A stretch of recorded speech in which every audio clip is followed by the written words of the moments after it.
Curiosity, bakit parang may nagmamasid sa'yo ngayon, Leo? Hindi mo man sila nakikita, pero matagal ka na nilang sinusundan, sa mga galaw mo, sa mga post mo, sa mga tahimik mong sandali. May isang tao na hindi ka kailanman nawala sa isip niya, kahit pilit niyang itinago. At ngayon may nagbago. May nararamdaman silang hindi na nila kayang pigilan. Hindi na sapat ang panonood lang mula sa malayo.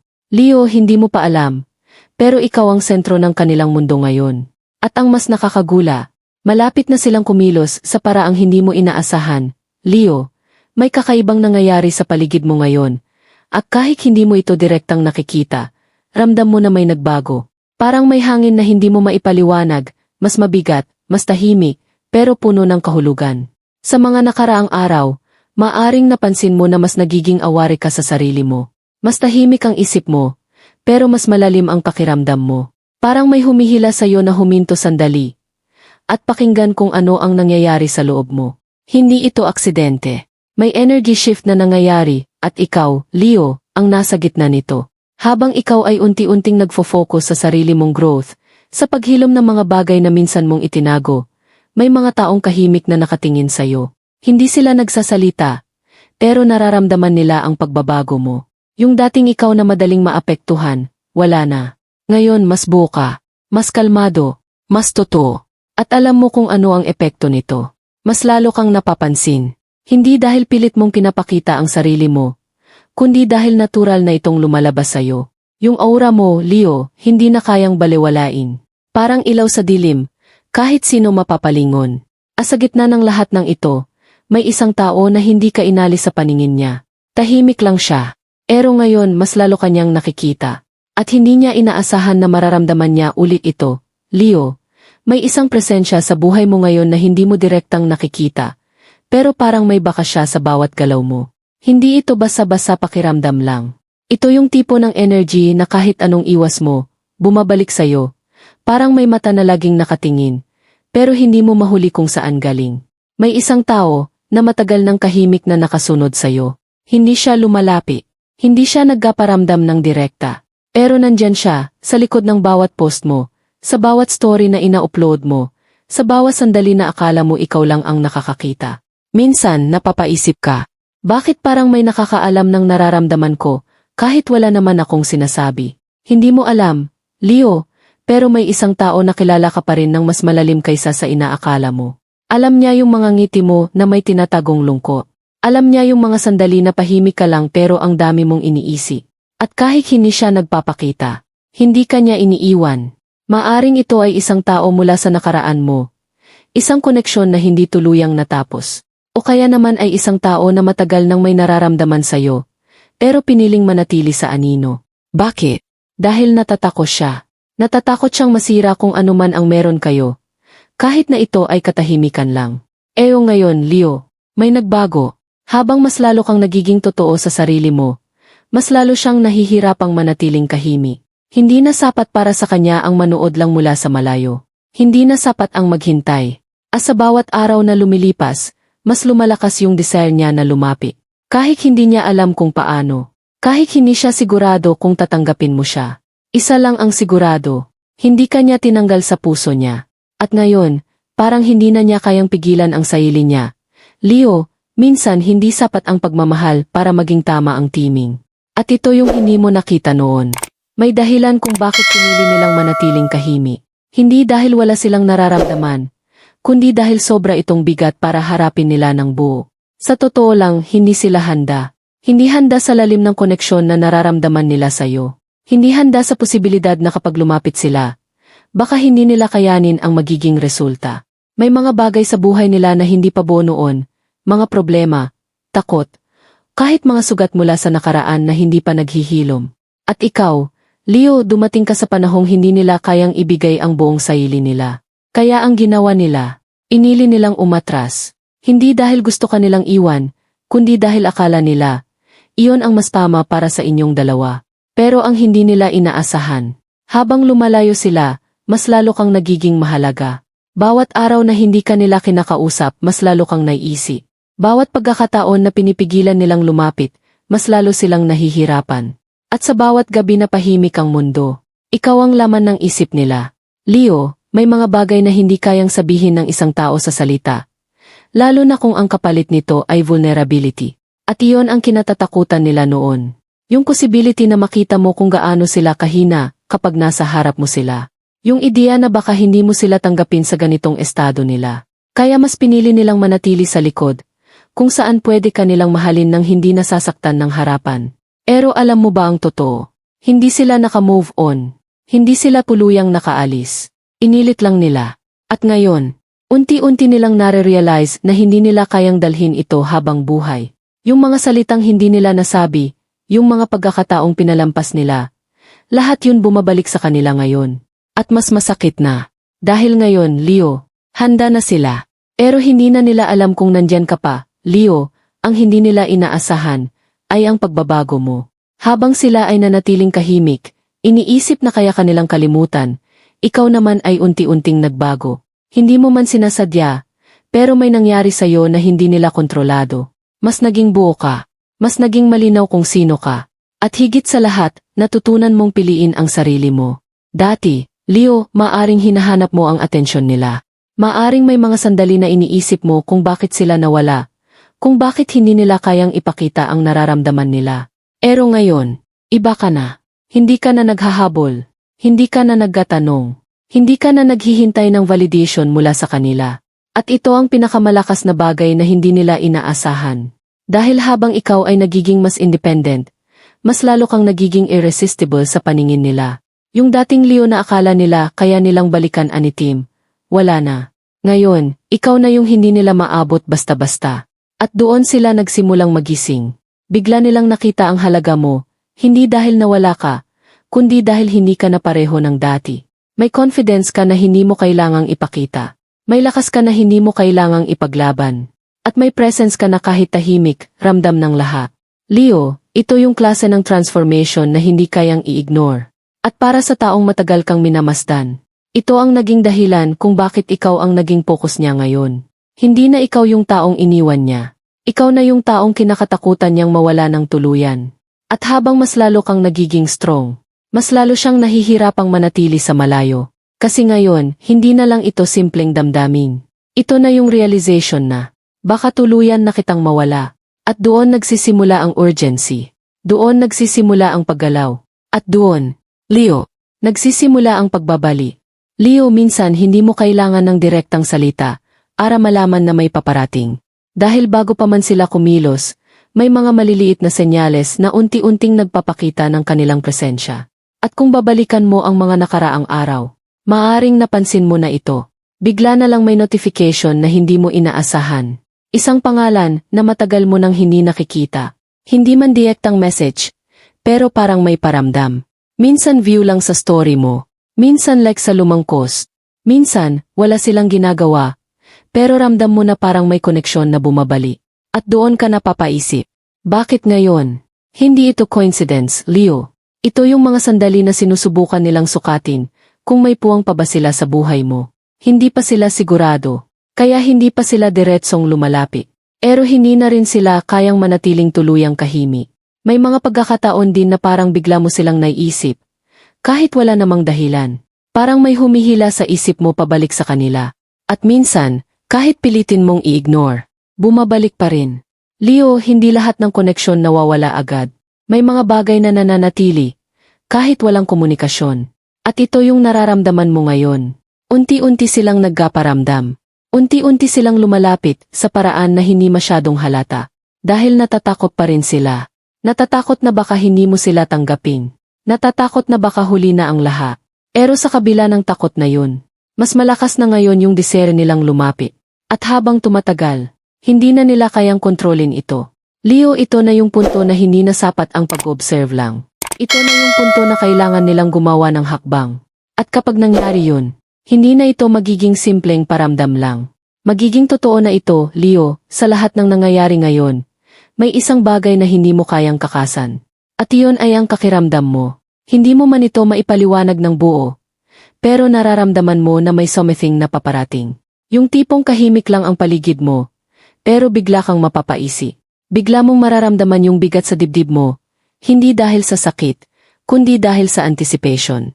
Parang may hinihintay ka, kahit hindi mo alam kung ano. At minsan, kahit abala ka sa araw mo, bigla na lang silang kapasok sa isip mo. Walang dahilan, walang warning, basta nandoon na sila. Leo, hindi ito simpleng coincidence. Ito yung klase ng koneksyon na hindi kayang ipaliwanag ng logi. Ito yung tinatawag na intuition. Yung inner voice mo na pahimik lang, pero alam ang totoo. At kung magiging honest ka sa sarili mo, matagal mo na itong nararamdaman. Pinili mo lang itong i-ignore.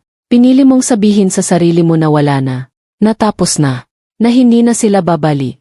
Pero bakit ngayon? Bumabalik lahat ng kakiramdam. Bakit parang may parte sa'yo na nagsasabing, hindi pa ito tapos? Leo, may mga koneksyon sa buhay natin na hindi basta-basta nawawala. Kahit lumipas ang oras, kahit walang komunikasyon, may natitira. At yun ang nararamdaman mo ngayon. Hindi dahil gusto mong balikan, kundi dahil may energy na bumabalik sa'yo.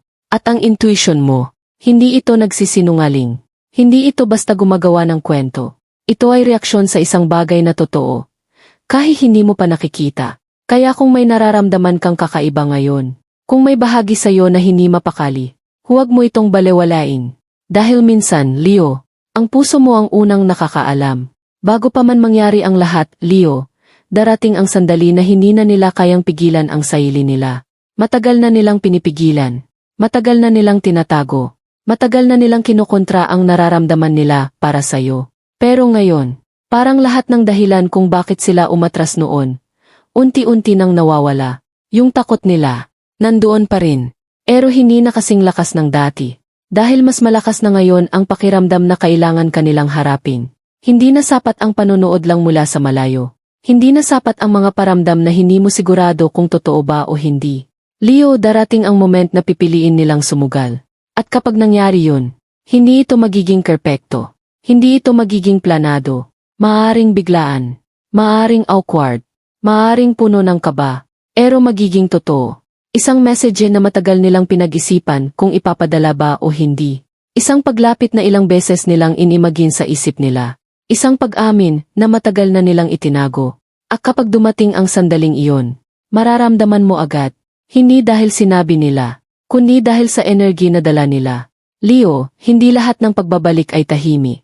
Minsan, ito ay biglaan. Minsan, ito ay magugulak ka na lang. At minsan, ito ay darating sa pinaka hindi mo inaasahang oras. Habang ikaw ay tahimik na nagpapatuloy sa buhay mo, bigla silang papasok uli. At doon magsisimula ang tanong, handa ka ba? Handa ka bang harapin ang isang bagay na minsan mo nang binitawan? Handa ka bang marinig ang mga salitang matagal mong hinintay? Pero ngayon, hindi mo na sigurado kung kailangan mo pa. Dahil Leo, ang pagbabalik nila ay hindi lang tungkol sa kanila. Ito ay tungkol sa kung sino ka na ngayon. Leo, bago ka gumawa ng kahit anong desisyon, may isang bagay kang kailangang maintindihan. Hindi lahat ng pagbabalik ay pareho ng kahulugan. Minsan, ang isang tao ay bumabalik hindi dahil handa na sila, kundi dahil hindi nila kayang bitawan ang nararamdaman nila. At minsan naman, bumabalik sila dahil ngayon lang nila na-realize ang halaga mo.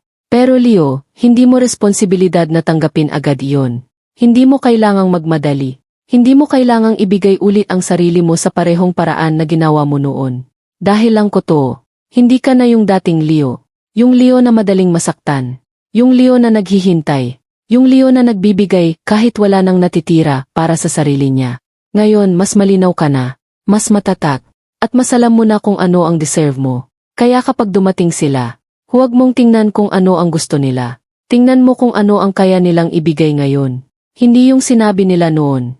Hindi yung naramdaman nila noon. Kundi kung sino sila sa present moment. Leo, mahalaga na maramdaman mo rin kung paano kanila tratuhin ngayon. Kung may pagbabago ba? Kung may consistency ba? Kung may respeto ba sa boundaries mo? Dahil ang pagmamahal na totoo, hindi lang nararamdaman, ipinapakita rin. At kung may isang bagay kang dapat tandaan ngayon, ito yon. Hindi ka bumalik sa simula. Hindi ka nag-reset. Ikaw ay nag-move forward. At kung may babalik man sa buhay mo, dapat kaya nilang sumabay sa kung nasaan ka na ngayon. Hindi ikaw ang babalik sa dati. Sila ang kailangang umanga. Leo, nasa kamay mo ang desisyon. Hindi dahil bumalik sila. Ibig sabihin kailangan mo silang tanggapin. At hindi rin ibig sabihin na wala ng pag-asa. Ito ay isang pagkakataon para piliin kung ano ang mas tama para sa iyo ngayon. Leo, sa lahat ng nangyari, sa lahat ng naramdaman mo, at sa lahat ng bumalik ngayon. May isang bagay na hindi mo dapat kalimutan. At iyon ay kung sino ka. Hindi ka basta-basta tao na madaling palitan. Hindi ka yung klase ng tao na dumarating lang para magbigay. At pagkatapos ay iwan na parang walang halaga. Ikaw ang Leo. At ang energy mo hindi ordinaryo. May kakaiba sa'yo na hindi kayang ipaliwanag ng kahit sino. Yung presence mo, kahit tahimik ka, ramdam. Yung aura mo, kahit hindi ka magsalita, nakikita. At yung pagmamahal mo, kapag ibinigay mo, totoo. Kaya hindi nakapagtataka kung bakit hanggang ngayon. Hindi ka pa rin nila makalimutan. Hindi dahil kulang sila, kundi dahil iba ka. Leo, may natural kang lakas na hindi mo kailangang ipaglaban. Hindi mo kailangang patunayan ang worth mo sa kahit kanino. Dahil lang totoo. Alam na nila yon. Naramdaman na nila yon. At yun ang dahilan kung bakit bumabalik sila ngayon. Pero ito ang mas mahalaga. Hindi ka na yung Leo na naghihintay na piliin. Ikaw na yung Leo na pumipili. Ikaw na yung Leo na kayang magsabi ng hindi, kung hindi sapat ang ibinibigay sa'yo. Ikaw na yung Leo na alam kung kailan lalayo at kailan mananatili. At yun ang pinakamalaking pagbabago. Dahil ngayon, hindi na ikaw ang naghahabol. Ikaw na yung hinahabol. Hindi na ikaw ang nagdududa sa sarili mo. Sila na yung nagdududa kung may chance pa ba sila sa'yo. Leo, ang tunay mong kapangyarihan ay hindi lang sa kung paano ka magmahal, kundi sa kung paano mo pinipili ang sarili mo. Sa kung paano mo pinoprotektahan ang puso mo. At sa kung paano mo hindi hinahayaan na bumalik ka sa isang sitwasyon na hindi ka pinahalagahan noon. Kaya kung may babalik man sa buhay mo ngayon, tandaan mo kung sino ka. Hindi para maging mataas, kundi para hindi ka bumaba sa kung saan ka nanggaling, Leo. Habang papalapit na ang sandaling iyon, may isang bagay kang kailangang tanggapin. Hindi lahat ng kwento ay bumabalik para ipagpatuloy. At hindi rin lahat ng pagbabalik ay para tapusin ang nasimulan. Minsan ang isang tao ay bumabalik para ipaalala sa'yo kung gaano ka nakalayo sa dating ikaw. At minsan naman, bumabalik sila dahil ngayon lang nila naintindihan kung ano ang nawala sa kanila. Pero Leo, anuman ang dahilan nila, hindi yon ang pinakamahalaga ngayon. Ang mahalaga ay kung ano ang mararamdaman mo kapag nandyan na sila. Kapag nakita mo ulit sila. Kapag narinig mo ulit ang boses nila. Kapag sinabi nila ang mga bagay na matagal mong hinintay. Ano ang pipiliin mo? Dahil sa puntong ito, hindi na ito tungkol sa nakaraan. Hindi na ito tungkol sa kung anong meron kayo noon. Ito ay tungkol sa kung ano ang nararamdaman mo ngayon. Kung may natitira pa ba? Kung gusto mo pa ba? Kung handa ka pa ba? Leo, may tatlong posibleng mangyari. Maaring tanggapin mo sila. Hindi dahil kailangan mo sila, kundi dahil gusto mong bigyan ng panibagong pagkakataon. Maaring piliin mong isara ang pinto. Hindi dahil galit ka, kundi dahil natutunan mong piliin ang kapayapaan mo. At maaari rin na manatili kang kahimi. At hayaan na lang na ang lahat ay dumaan, nang walang pilitan. At lahat ng iyon ay tama. Walang mali sa pagbili mo, Leo. Dahil sa lahat ng pinagdaanan mo. Karapatan mong piliin kung ano ang magkapagaan ng puso mo. Hindi ka obligado na bumali. Hindi ka rin obligado na manatili. Ikaw ang may kontrol ngayon. At iyon ang pinakamahalagang bagay.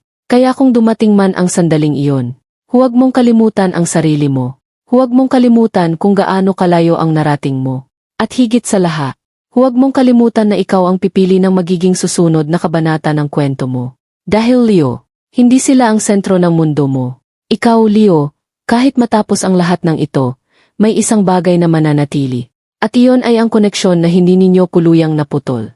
Hindi lahat ng relasyon ay kailangang magkatuluyan para maging totoo. May mga tao na dumarating sa buhay natin, hindi para manatili habang buhay, kundi para baguhin tayo. At ikaw, Leo, nagbago ka dahil sa koneksyon na iyon.